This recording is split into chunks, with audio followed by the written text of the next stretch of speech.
Okay. I don't know. Great. So Bennett, thank you so much for joining me. We are now live across Periscope, Smashcast. Don't really know what that is. Facebook Live, Twitch, and YouTube.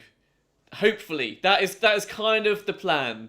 Are we on MySpace? If not, there's no point doing it. Oh, I've got a request from you on Instagram. Go live with Bennett on Instagram. Are we live on Instagram as well?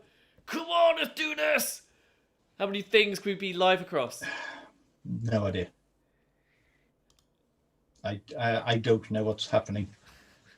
Okay, I can wave at you on Instagram, but that's pretty much as far as it goes. We'll see if it might just kick in magically. Okay. Somehow. So Bennett, how has your day been? Today has actually been a pretty good day. I've had 2 interviews. I did one for the Writers Guild today, a webinar thing, which had, I think, 200 people watching, which was really good fun. Then I had a chat with a potential agent and also somebody about some actual work for the first time in a couple of months. So today's been all right, thank you. Okay, how's cool. yours? Actual work. Yeah, mine's been all right. It's been a little bit hectic as well. I had a casting earlier for my little comedy animation that I'm putting together, and it was for the role of Ben. It's a young black guy. He's about 13 years old, and it was so hard to find someone who like a black guy who could do a young black voice. It was so hard. Because working with anyone under the age of 18 gets quite complicated with paperwork. So, but I found someone who was a newbie, took a bit of work, but we got there. That was the main thing. We finally got there. So, Bennett, this is about you, not me. So, give us an introduction to those people watching who might not know who you are. Who are you? Why would anybody not know who I am? Exactly. That's ridiculous. Exactly. But okay, let's say for argument's sake, there happens to be somebody somewhere, a hermit, who doesn't know who I am.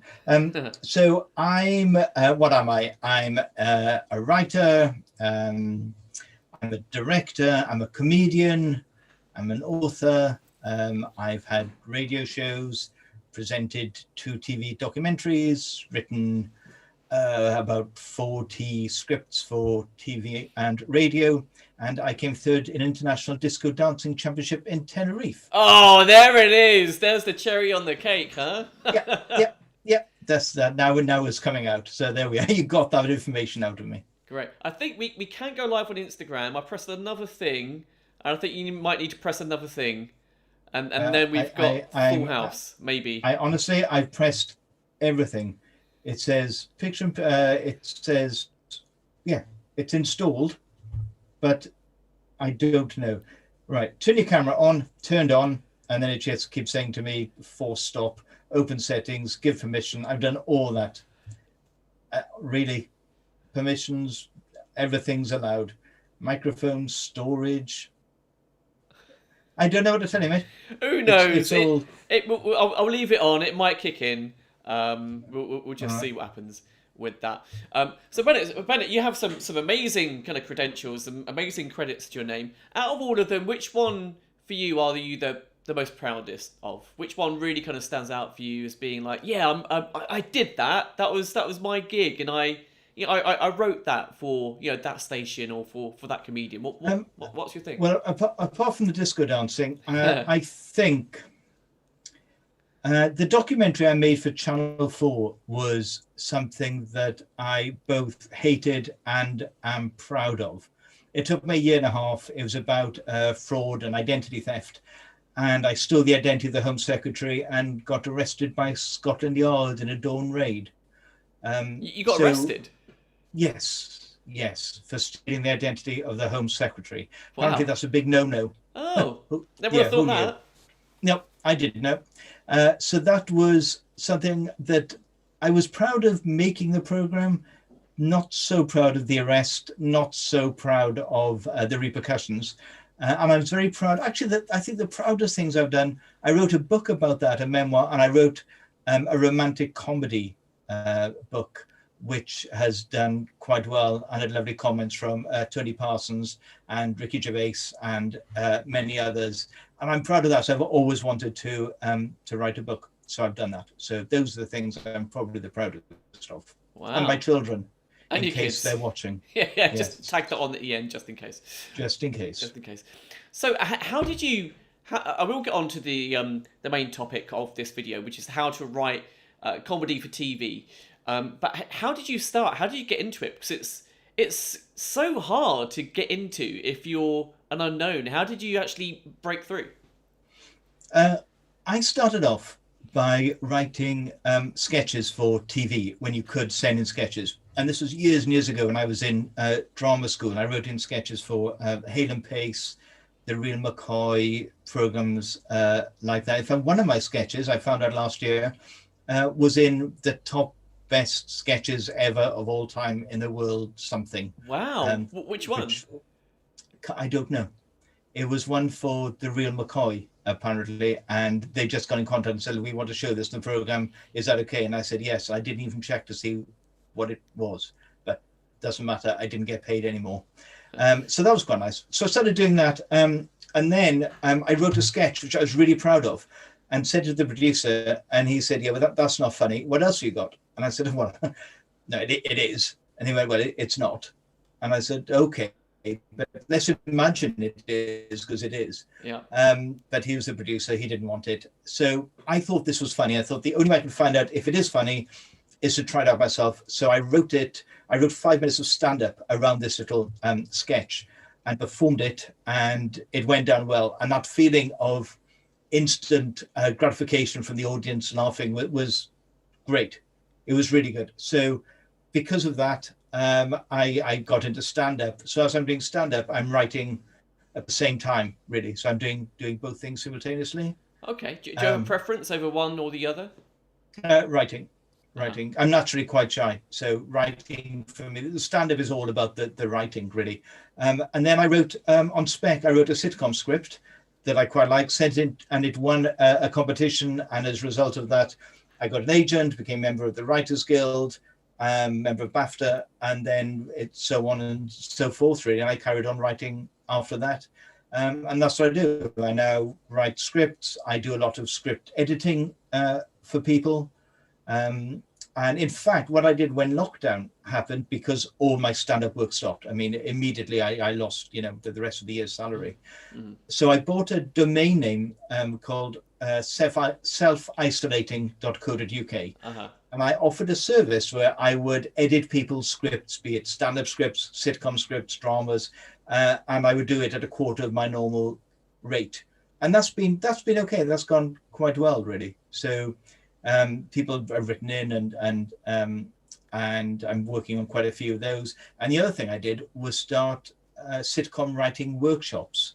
And I've had about 250 people attend since March, and those have been good. And people I've met other writers, and a couple have gone on to have their own sitcom scripts produced, which is great. And wow, can you say what those shows were? One's a Radio 4 show, and one is a film. I should know the names of both because I love my students, but I can't remember. Uh-huh. But so those, and I'm starting one on Monday, funny enough. So if anybody wants to join, there are, I think, 4 spaces left for the one on Monday, and the information is on my website, BENNETTARRON.com. Nice little plug. I like that. Thank you very much. So basically, your way to kind of break into the industry really started off from writing sketches and just sending them in fairly blindly. Yep.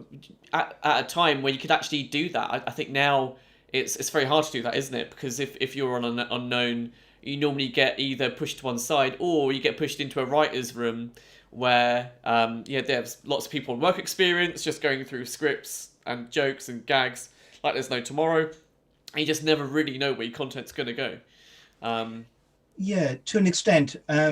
Certainly you can't send in, well, a lot of programs nowadays, there aren't many sketch shows on, but a lot of programs nowadays, they go in with the writers.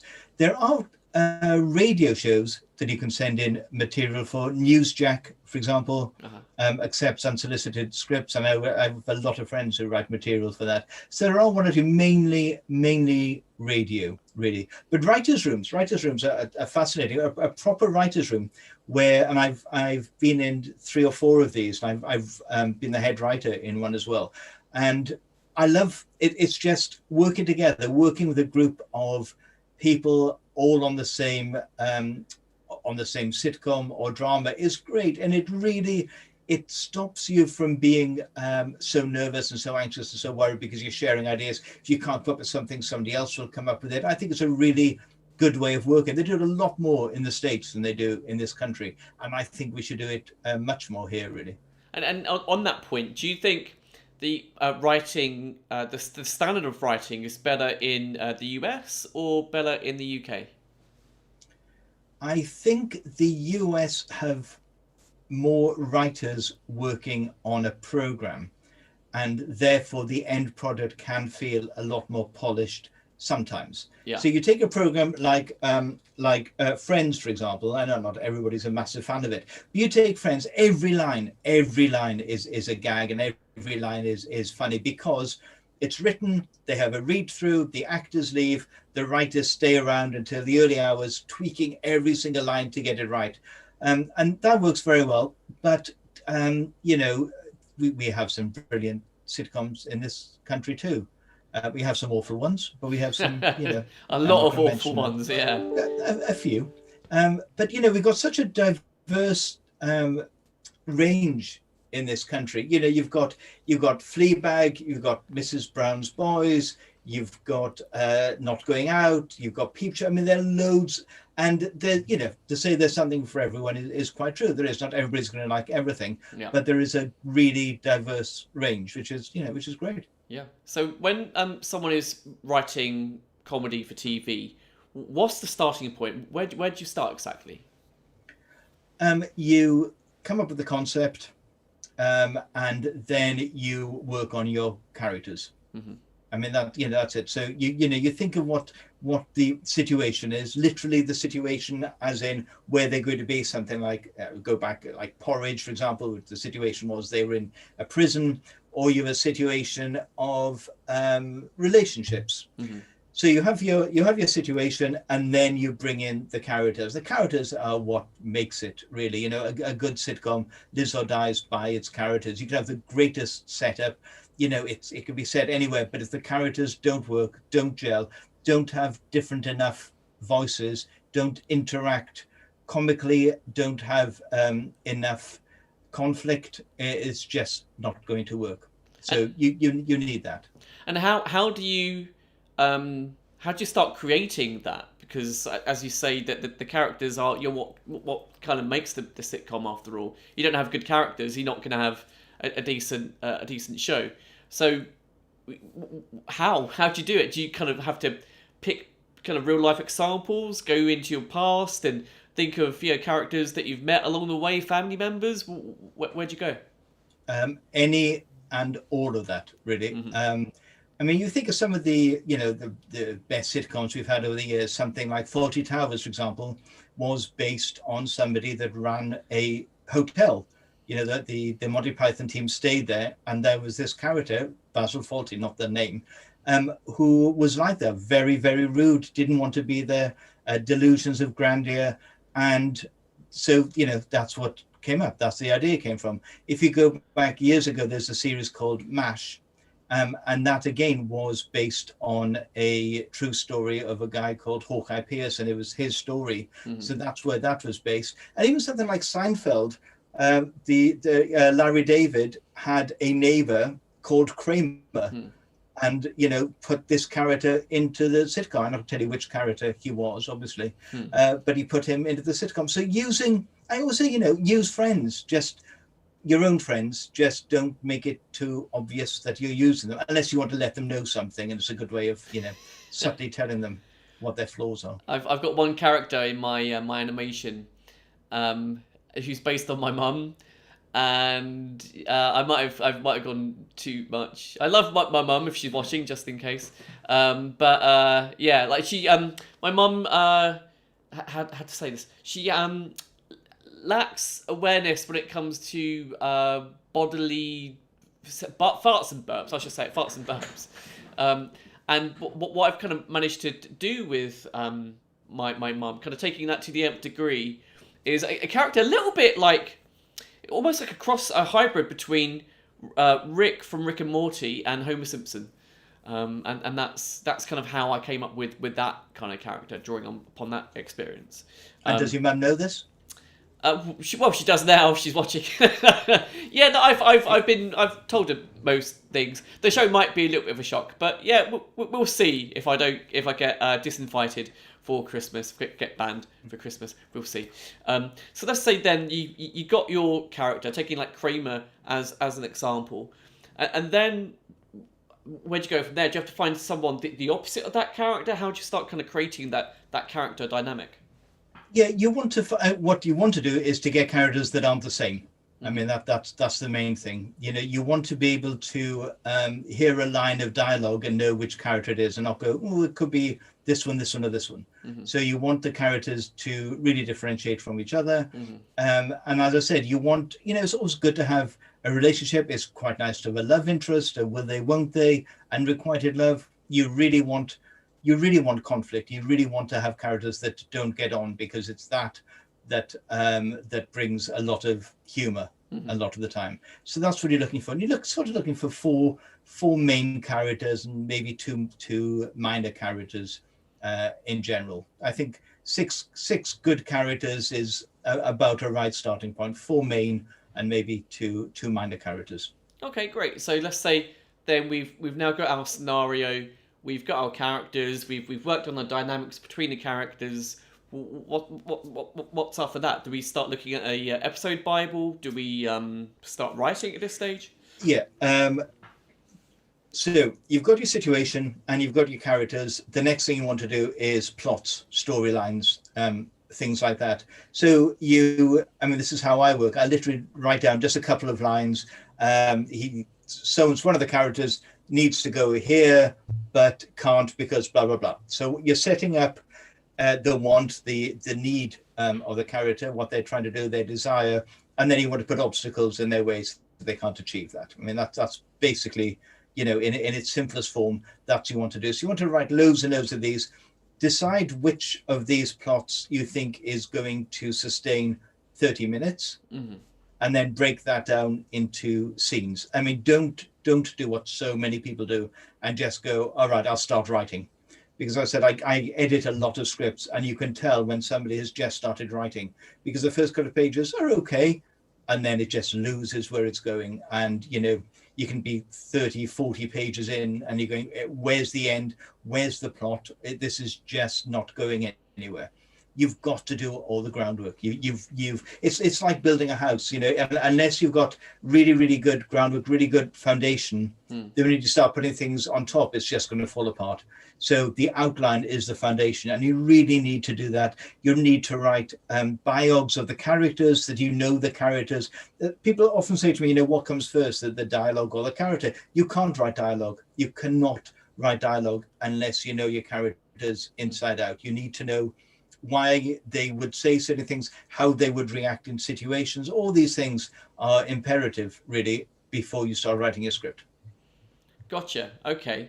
So let's say then we have the plot lines. Do you say like plan plots for the whole series, or you just need the one plot for that pilot? I always suggest that people write out 6. And then choose which one they want to write. You don't have to write the pilot. I'd have it. Yeah. I'd have it outlined, but you don't necessarily need to write the pilot. A lot of pilots are, you're doing a lot in a pilot. You're introducing characters, introducing the situation. So it's not necessarily going to be the most fun episode. So I'd choose episode 3 or 4 really and write that one. Okay. And in terms of the overall structure of the series, what I found is that there's 2 structures. There's one where at the end of the episode, it's almost like someone hits the reset button and everything goes back to normal, almost like the episode didn't happen. And then you've got the structure where there's like a plot arc throughout the series. Did you have any kind of preference as to which one that people should be writing? Is there like a right choice for a first time writer? Not really. I mean, a lot of these that, as you say, go back at the end, that the status quo is as it was at the beginning. Also, to an extent, have a slight story arc in them. Again, if you take the series Friends, there's the will they, won't they story arc of Ross and Rachel throughout the whole thing. Not always touched upon in the episodes, and sometimes it's not mentioned at all, but it is an overall story arc. Only Fools and Horses, again, a lot of those episodes, everything goes back to normal at the end. Yet there is a slight arc that comes in about series 4 or something, another romance thing. So that type of thing, unless you're doing a series where the ending is taking you on to the next one, then I wouldn't really worry too much about that. Okay. And in terms of, there's another like couple choices as well. Do you go high concept or low concept? Again, is there any kind of right choice, any kind of preference for a writer just getting off the ground? If you want to sell something, I think going too high concept as an unknown writer might not be the easiest sell. Also, I try and encourage people, new writers, to maybe try and film something themselves, really. Just, it's quite easy now to you can even use your phone. Just film a couple of scenes, stick it on YouTube, see what the feedback is. A friend of mine actually has made a sitcom. He's done 3 series called Two Housemates. And it's worth looking at. It's really good. It's all on YouTube. There's been some interest from production companies. Wow. They're 10-minute sitcoms, and he made them himself. The first episode, I think, is the best because I'm in it, but the rest are good as well. But it's really well written. He's a great actor, so you can do that now, and we have the capability of doing that. And of course, with all the streaming channels, there's much more opportunity now to sell scripts. Whereas years and years ago, you had your terrestrial channels and that was it. Yeah, no, for sure. Wow, what's the show called again? Two Housemates. Two Housemates, and he shot it on his mobile phone. And he shot it. No, he shot it on a camera. On a camera. Okay. But it was his friend's camera, so it was it's low budget-ish, but doesn't look it. Okay, wow, cool. I'll check that out. Just a shout out to anyone watching, by the way. If you do have any questions at any time for Bennett, I have got the chat thing up here. I think it's linked to all the places that we're streaming. So if you do have a question for Bennett anytime, please do hit that up on the chat and I will put that over to Bennett.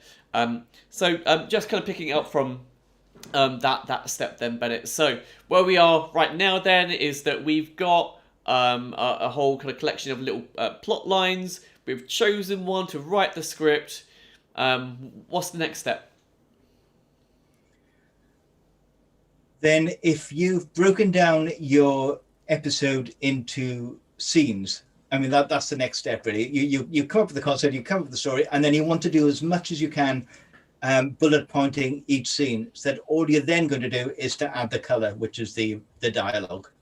So that's why you want to do as much as you can, as much preparation beforehand. And then, people do it because they want to write dialogue. That's why you do a sitcom, because you want to write dialogue. I mean, that's the main reason. But if you go in too early, it's not going to be good.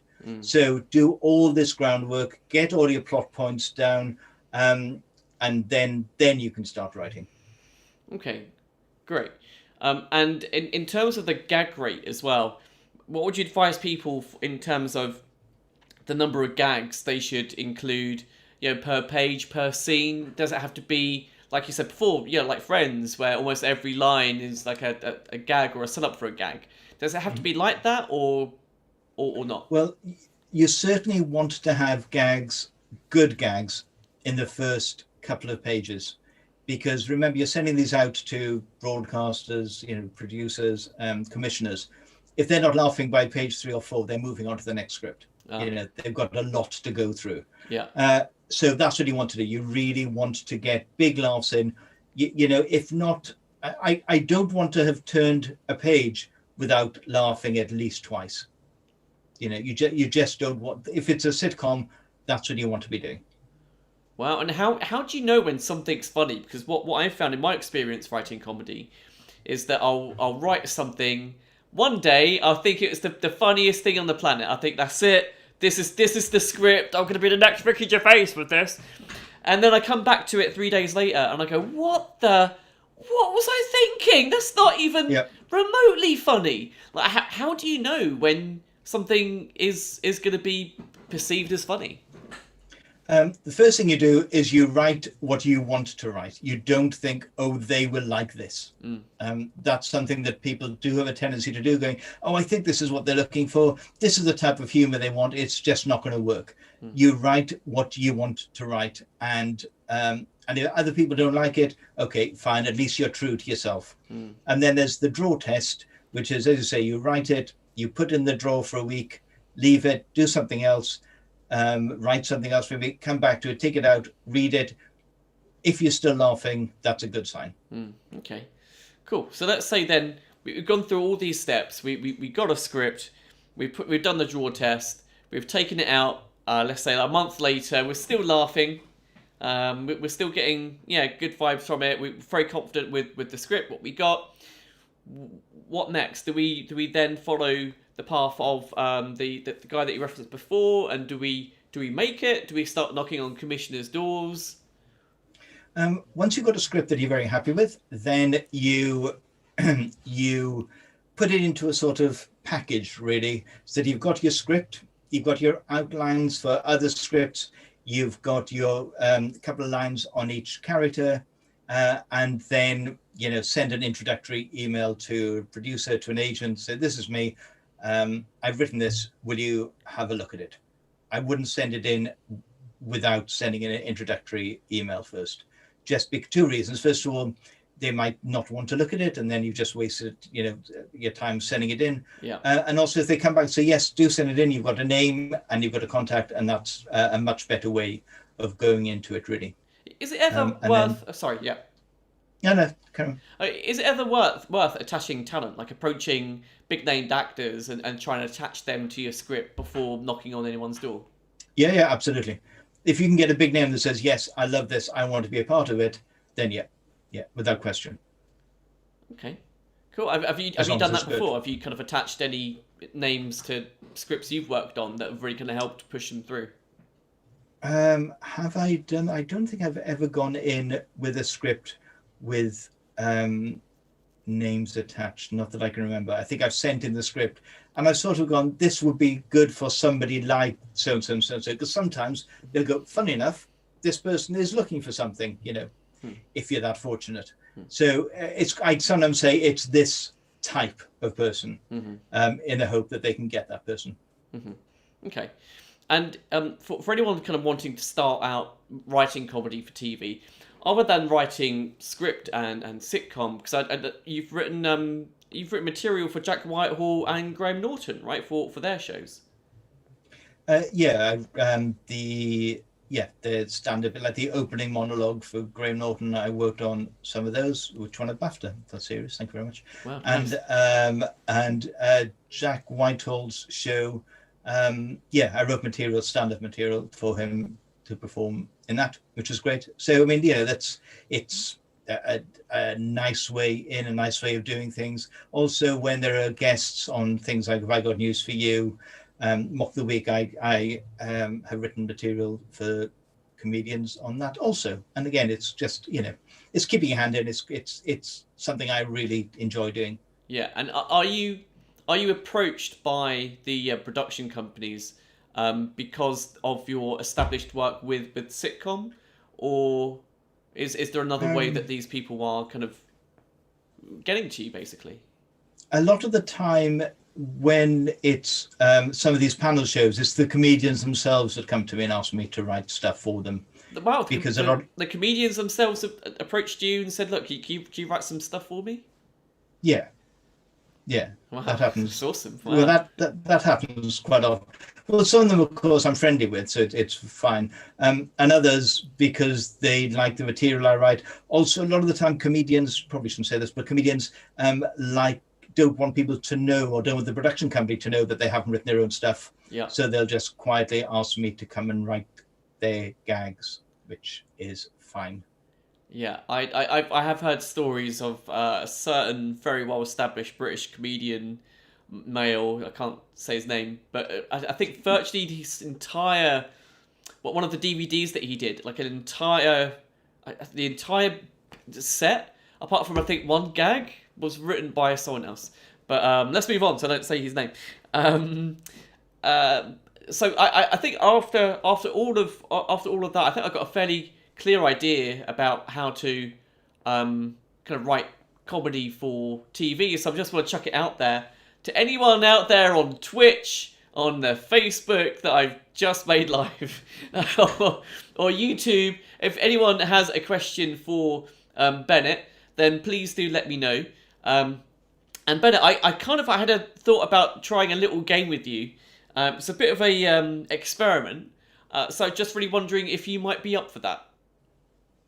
No. Yeah, no, go on. All right, cool. So it's played on one of the shows on Radio 4 on a Sunday at 12 p.m. And it's basically where they play a tune, and then the comedian has to sing different lyrics to that tune.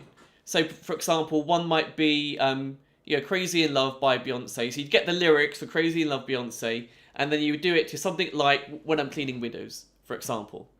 Does that make sense? Yeah, let me stop you there. Okay. The only slight drawback to this is, yes, even though I'm Welsh, I'm probably the only tone-deaf Welsh person in the world. We're meant to be a country full of singers. It's not really my forte. Okay, are you up for giving that a go, or should we leave that to one side? For the time being, it just won't work, and you won't even recognise the tune. I mean, honestly, it's that bad. You'll be going, I don't even know what tune you're trying to sing. Forget the lyrics. The tune won't even make sense. Okay, no, that's fair enough. It's really, you don't want it. I gotcha. Believe me. I gotcha. So Bennett, have you got any projects coming up that you will let the people watching this know about? Any books, any shows? Any well, courses? funny enough, talking about books. So as I said, in lockdown, I did a couple of things apart from getting the self-isolating.co.uk website and doing the workshops. Did I mention there's one starting on Monday? It's on my website. The other thing I did was write how to write a sitcom book. Uh-huh. And I've been wanting to do it for ages and ages. And I've written it's a 10,000 word book, and it's $4.99, and I give 20% of all money made to